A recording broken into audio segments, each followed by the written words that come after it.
Okay, let's pray. Aming Diyos, kami muli ay lumalapit sa inyo, nagpapakumbaba at nagpapasalamat din dahil Lord, dito sa bagyong ito ay kami ay inyo pong pinatnubayan at inalagaan at prinoteksyonan. Pero Lord, marami pa rin sa aming mga kababayan ang wala pa po sa kanilang mga tahanan sapagkat nag-evacuate po sila dahil po sa bagyo. So, hiling namin ang inyo pong pagbibigay ng tulong sa kanila sa pamamagitan ng gobyerno at mga iba mga tao na may puso para tumulong na sila ay mabiyayaan din, Panginoon, sa oras na ito. Pati si Angel at ang kanyang pamilya na hanggang ngayon ay wala pa pong balita tungkol sa kanila at nag-aalala si Sheila. So we pray for your grace and your mercy that you have evacuated them and that they are in a safe place. Thank you once again. And we just entrust to you, ito pong pag-aaralan namin. Kayo ang siyang mapurit, masamba, at the same time ang Banal na Espiritu ang siyang magbigay ng kaliwanagan. Itong aming samod dalangin sa pangalan ni Jesus. Amen. So tayo ay nasa 3 John verses 1 to 8. So sa NIV, it says, "The elder to my dear friend Gaius, whom I love in the truth. Dear friend, I pray that you may enjoy good health, and that all may go well with you, even as your soul is getting along well. It gave me great joy to have some brothers come and tell about your faithfulness to the truth and how you continue to walk in the truth. I have no greater joy than to hear that my children are walking in the truth."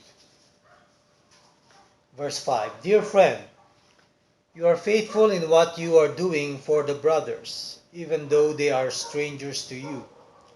They have told the church about your love. You will do well to send them on their way in a manner worthy of God. It was for the sake of the name that they went out, receiving no help from the pagans. We ought therefore to show hospitality to such men, so that we may work together for the truth." Yan. So dito muling sumulat si Apostol Juan. At ngayon naman ay kanyang sinulatan ang isang niyang malapit na kaibigan. Very close itong si Gaius, though hindi masyadong nagbigay ng background kung sino nga ba itong Gaius na ito. But definitely for the Apostle John, he was someone who was hospitable and indeed is in the truth. Meaning to say, mananampalataya siya at pinapakita niya sa kanyang testimonya, sa kanyang buhay, kung paano ang mabuhay o mamuhay bilang isang Kristiyano. So ito ay pangatlong sulat na ni Apostol Juan. Kanyang inilagay muli ang kanyang designation, the elder, meaning to say ang isang nagpapastol. Yan. At sinabi nga niya, "To my dear friend whom I love in the truth." So pagpapatunay lamang na si Apostol Juan at si Gaius ay magkaibigan. At hindi lang magkaibigan, kundi nagkaroon sila ng kaugnayan dahil po sa mismong ginawa nitong si Gaius. So most likely, si Gaius ay isang leader ng isang iglesia, or maaaring isa siya sa miyembro ng iglesia na ni Diotrephes. Si Si Diotrephes, makikilala natin yan sa susunod na ating pag-aaral. So whether pareha silang co-elder, si Gaius at si Diotrephes, ibig sabihin magkaiba silang iglesia, kasi nga dahil wala tayong makikita sa scripture na either magkasama sila sa iglesia or magkaibang iglesia. Pero nasa isang maaring lugar na malapit ang dalawang ito, si Gaius at si Diotrephes. So dito makikita natin na nagbigay ng paunang pangungumusta si Apostol Juan at kanyang wini-wish yung good health ni Gaius. Now, hindi naman natin pwedeng isipin na may sakit si Gaius, or 'di ba sa mga sulat lagi naman tayong ganun na kung sumulat tayo, we wish you well, or we hope you are in the best of health. So ibig sabihin maaring ganun din ang pagkasulat ni Apostol Juan. Ayan.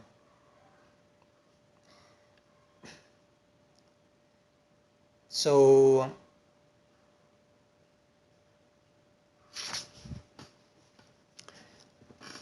nalaman ni Apostol Juan ang mga ginawa ni Gaius sa pamamagitan ng mga missionary na pinadala mula mismo sa iglesia ni Apostol Juan at napadpad sa lugar nga ni Gaius. Kaya nga dito sa pagbabalik ng mga missionaryong ito ay nabanggit nila kay Apostol Juan kung gaano kaganda ng pag-uugali at karakter at ng testimonya nitong si Gaius. At sabi nga dyan it gave me great joy to have some brothers come and tell about your faithfulness to the truth and how you continue to walk in the truth. So talagang makikita natin na mature Christian itong si Gaius. Siya ay tunay na mananampalataya at lumalakad sa katotohanan. Kaya't ganun na lang ang tuwa ni Apostol Juan. Nang sabihin niya, I have no greater joy than to hear that my children are walking in the truth. And for every pastor, for every elder, for every Christian leader of a church, yan ang dapat na minimithi nila at mapakinggan nila mula sa mga iglesia na kanilang sinasakupan, na sila ay nagpapatuloy sa kanilang paglakad sa katotohanan. Kumbaga kung ako, gaya ni Apostol Pablo, malayo siya sa mga iglesia na kanyang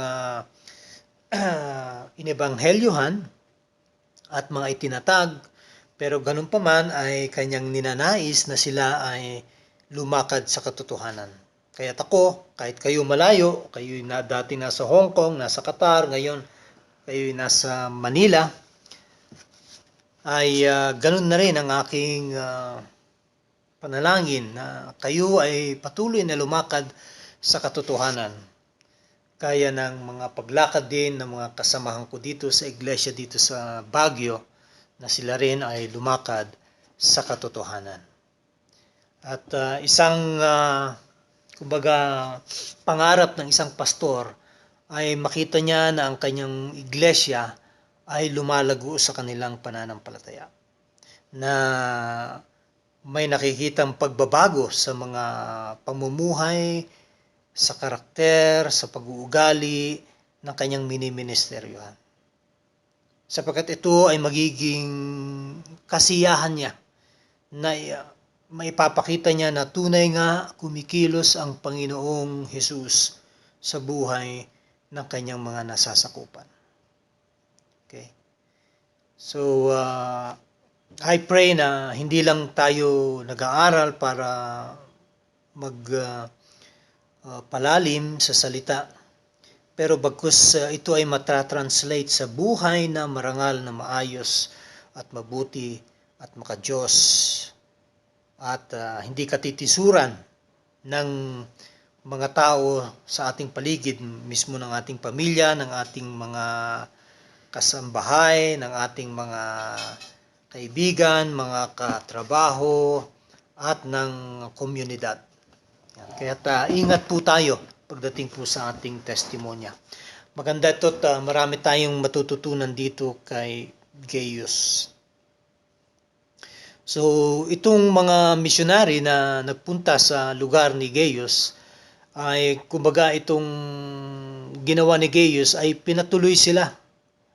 Dahil nga walang kumbaga lugar na kung saan pwedeng manirahan ang mga misyonaring ito at saka mga missionary nung time ni Apostol Juan, lalo na yung mga galing sa kanyang iglesia, dahil tinuruan niya ito ng mga patungkol sa mga katuruan ni Kristo, at isa dyan ay yung katuruan na sinabi ni Kristo na hindi nyo kailangan magdala ng kung anuman mga bag or mga pagkain. Kung kayo'y pumasok sa isang komunidad at sa isang bahay, kumatok kayo at sila'y mga kapatid sa Panginoon, pinagbuksan kayo, then tumuloy kayo. At kung hindi naman, then just sabi nga, shrug your feet and leave and go and find another place or another house. Kaya dito makikita natin si Gaius was a hospitable person, na itong mga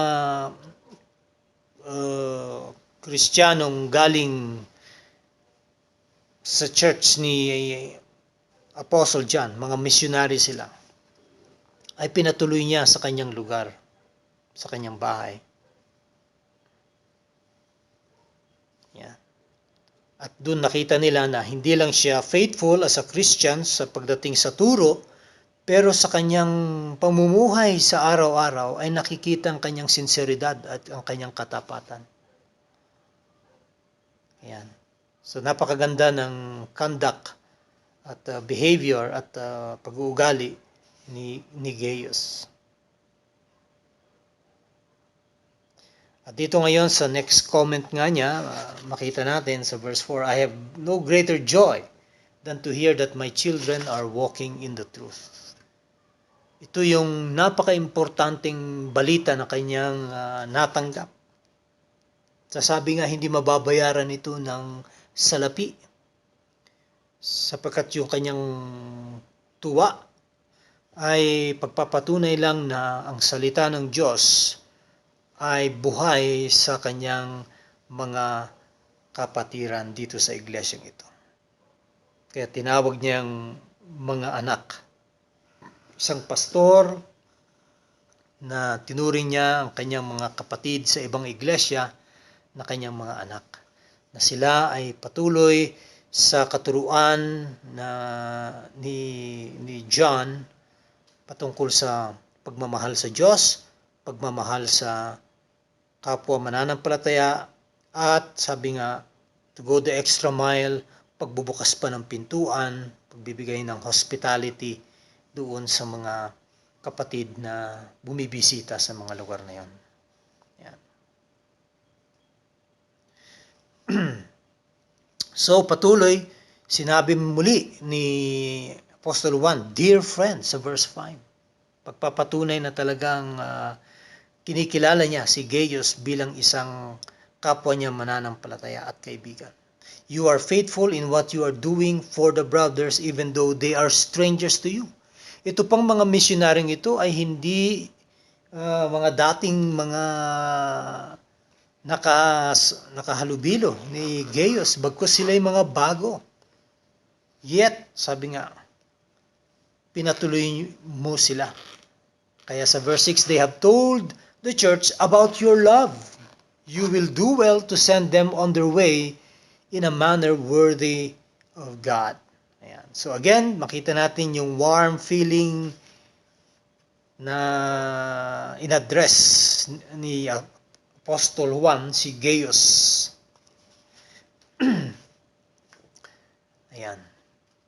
So, sa pagbibisita ng mga misyonaring ito, sabi nga, it was for the sake of the name that they went out, receiving no help from pagans. Yun sinasabi sa verse 7. Itong mga misyonaring ito, they took the risk to travel and to, sabi nga, be in the community of the believers, na kung saan dito nila na-meet si Gaius, at si Gaius ay pinaunlakan sila at pinatuloy.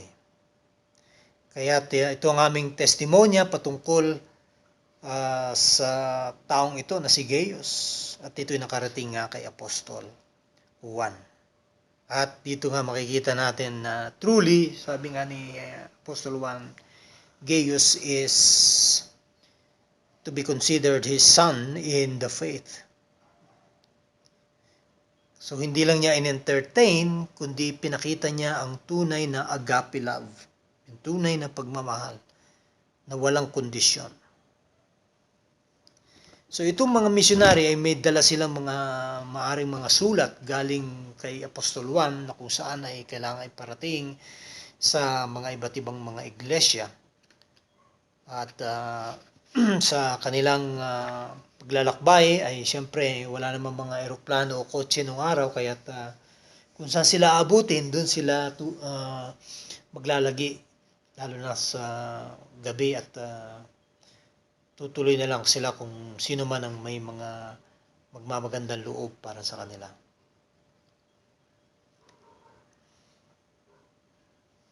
Yan.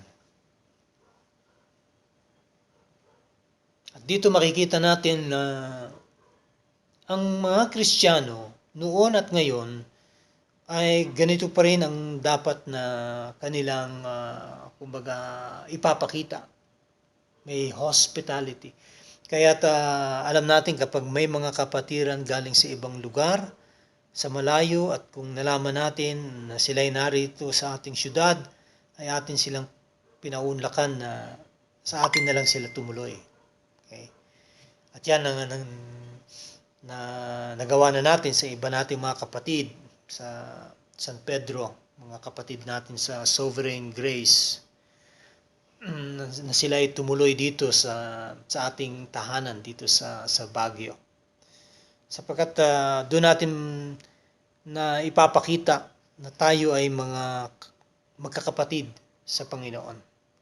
Kaya't welcome na welcome ang mga kapatid sa ating mga tahanan. At ganun din, ako ay inyong pinaunlakan, tumuloy sa inyong mga lugar, at isang pagpapakita ng hospitality ang bagay na iyon. So, yung ating pagbibigay hospitality is like we are welcoming the Lord Himself. Yan ang sabi dyan nga sa Gospel ni Apostol Juan sa John 13:20, at kay Apostle Paul sa Galatians 4:14-15, at sa Hebrews 13 verse 2. Okay. At dito sa verse 7 sinasabi, it was for the sake of the name. So yung name ay walang iba kundi ang Panginoong Jesus. Alam naman natin yan. Sa Acts 5:41, sabi nga yung name ay sila'y nabansagan na sila'y tagasunod nung pangalan na iyon. At yung pangalan na yan ay walang iba kundi ang ating Panginoong Hesukristo. Yan.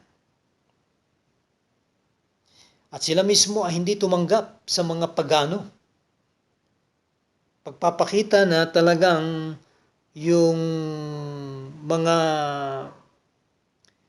pinangaral ni Apostol Juan sa kanyang komunidad, sa kanyang iglesia, ay galing mismo sa mga salita ni Jesus na sinasabing, take nothing for the journey except a staff. No bread, no bag, no money in your belts.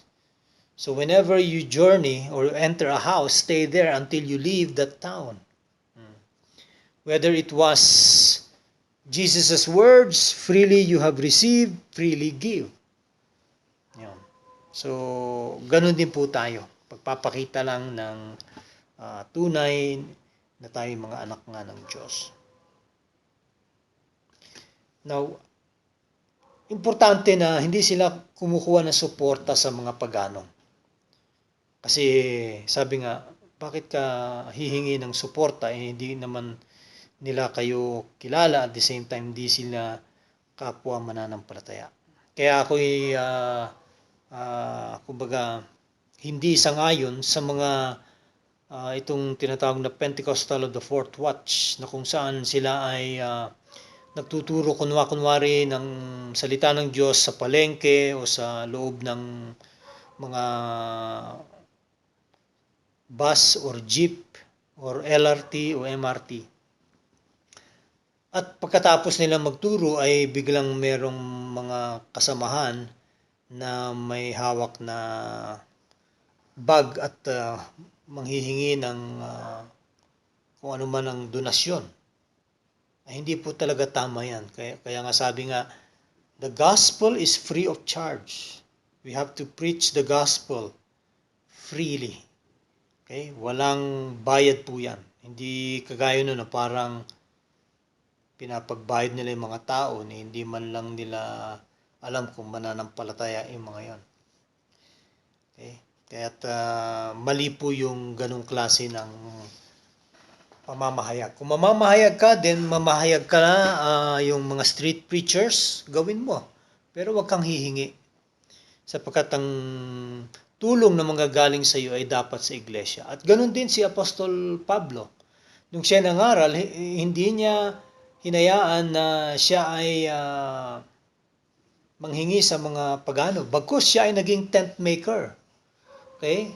Habang wala pa yung suporta na galing sa Macedonia at dun sa mga ibang iglesia para sila ay makakain at sila ay may support sa kanilang paglalakbay, ay sila ay nagtinda ng mga tent. Kaya tent makers, sila ay gumagawa ng mga tent. So yan ang isa sa mga naging sideline ni Apostol Pablo. Pero hindi sila nanghingi sa mga pagano. Kaya't nandun yung mga taga Macedonia, kahit mga church sa Macedonia ay mga mahihirap, sila mismo ang nagsabi kay Apostol Pablo, hayaan mo na gawin namin ito. Kasi ito lang ang pwede naming magawa, ang matulungan ka sa iyong pagmiministeryo sa kadahilanan na totoo na kami ay nakakilala sa Panginoon, tinanggap namin si Jesus bilang Panginoon tagapagligtas, at itong sukli na lang namin ay maliit lang compared dito sa kaligtasan na aming natamo. And true enough, sa panahon natin ngayon, ganun din eh. Makikita natin na walang kapantay ang kaligtasan ng isang kaluluwa kaysa sa yaman ng buong mundo pag samasamahin pa yan, sapagkat hindi kayang bayaran ng kaligtasan. Kaya't pasalamat tayo kung tayo ay mga mananampalataya at anak ng Diyos. At tayo magkaroon ng pasanin na abutin pa ang mga hindi pa mananampalataya, mga kamag-anak, okay, mga kapamilya, kaibigan, mga acquaintances, sapagkat sila hindi nila alam. Akala nila well off na sila kung sila may kaya sa buhay, mayaman. Pero kung walang Kristo, kay mayaman, kay mahirap, walang Kristo, parehas lang yung pupuntahan balang araw. Kaya kailangan natin ngayon ipalaganap ang magandang balita ng kaligtasan, na si Jesus ay pumarito, nagkatawang tao, at siya ay tumungo sa krus ng Kalbaryo para na sa ganun ang sino mang sumampalataya sa kanya ay maligtas, ay mabibigyan ng buhay na walang hanggan at makakapiling ng Diyos sa kanyang kaharian pagdating ng panahon. So, dito makita natin kung ang hirap na tumanggap ng mga regalo o mga tulong mula sa iglesia. Si Paul mismo sabi nga, lalo na kung sa mga unbelievers pa. Kaya nga andun yung mga sulat ni Apostol Pablo sa 1 Corinthians 9:14 to 18, 2 Corinthians 12:16 to 18, sa 1 Thessalonians 2, 6-9. So dito makikita natin na kung sa iglesia, hirap na nga makahingi ng tulong sa unbelievers pa. Kaya, yan.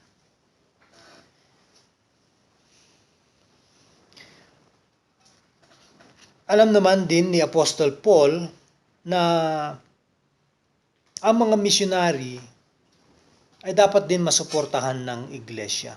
Kaya siya ay sinuportahan nga ng iglesia noon. At ganun din sa panahon natin.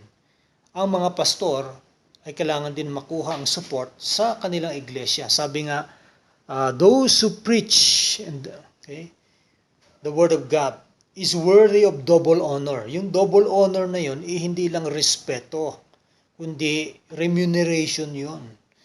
Na mismo manggagaling yun sa iglesia. Kaya kapag ang iglesia ay natuto na sa pagbibigay, ibig sabihin yan ay magkakaroon sila ng pasanin para tulungan ang kanilang mga pastor, para ang kanilang pastor ay hindi na maghanap pa ng ibang pagkakakitaan dahil nga suportado na siya ng iglesia. Yan. So hindi naman po ito yung ipapamper niyo yung pastor or inyong payayamanin, bagkus yung tama lang na at least kanyang mapapakain, ang kanyang mahal sa buhay, pamilya niya, at makakapag-travel para nang sa ganun ay makapag-ibanghelyo at yung mga iba pang mga gastusin. Siyempre yung panahon noon, panahon natin ngayon ay magkaiba.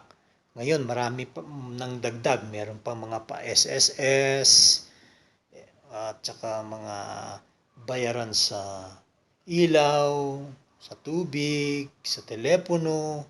Nung panahon ni Apostle Paul, walang mga yan. Okay? More on traveling expense at saka food and shelter. So, both doon sa nagbibigay at doon sa tumatanggap ay merong pagpapala na matatanggap. Yan ay sinabi rin ng Panginoon. Kaya nga sabi, it is better to give than to receive. So, the giver is blessed. Likewise, the receiver is blessed.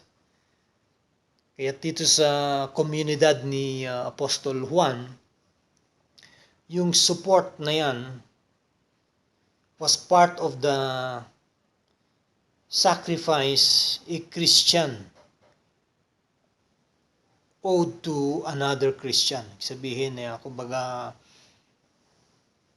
sakripisyo ko to na tulungan ng isa kong kapatid sa Panginoon. Kaya nga yung katagang, kung nakita mo na ang isang kapatid mo ay nangangailangan at meron ka namang kakayanan para tulungan, pero sinabi mo lang, I wish you well. Okay? And what is that? Sabi nga nun. Kung meron ka namang means to help. So, kailangan, hindi lang sa bibig, kundi sa gawa rin may papakita natin ang pagmamahal na ito. Na ito ay nag-ugat mismo sa pagmamahal ng ating Diyos sa atin, ng kanyang ibinigay ang kanyang bugtong na anak sa atin. Binigay niya ang pinaka-sukdulan, okay, na regalo. At yan ay walang iba kundi ang ating Panginoong Hesus, na kalakip doon ang ating kaligtasan. Ayan. So itong practice of hospitality, naging prinsipyo na nila sa kanilang pagsusuporta sa kanilang mga kaiglesia at sa mga kapwa nila, mga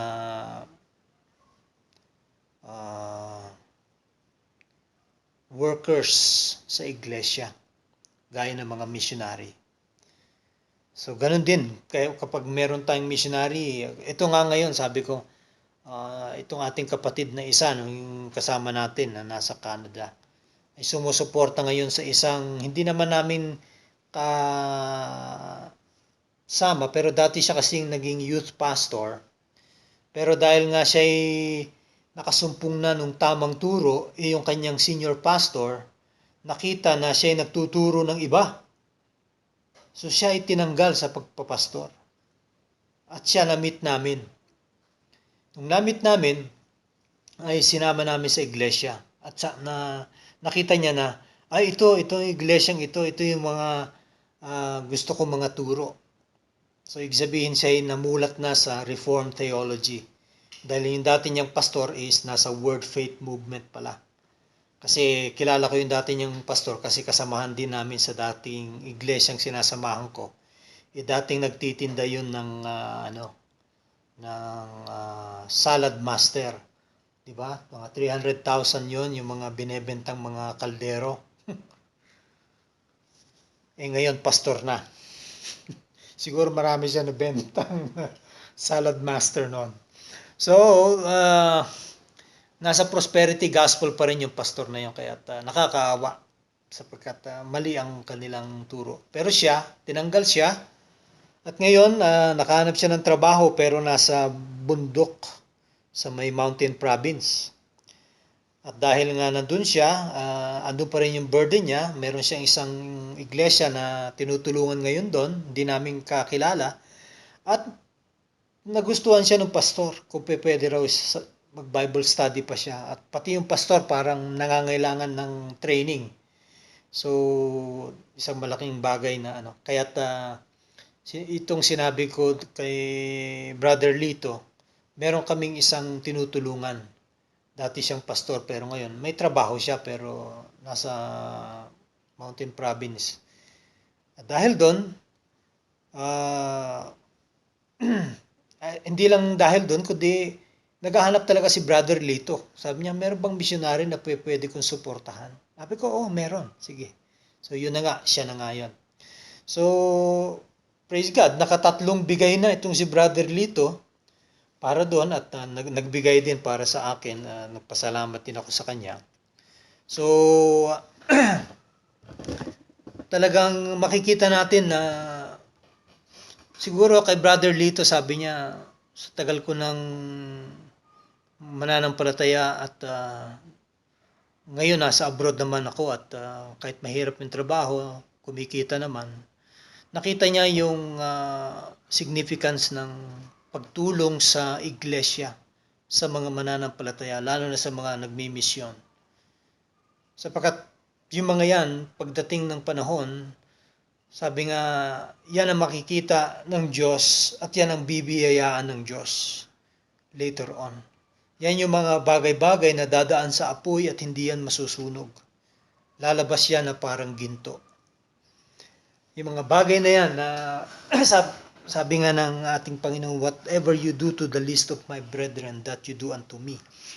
Yung pagtulong natin sa ating kapwa mananampalataya ay malaking bagay yan sa mata ng Diyos.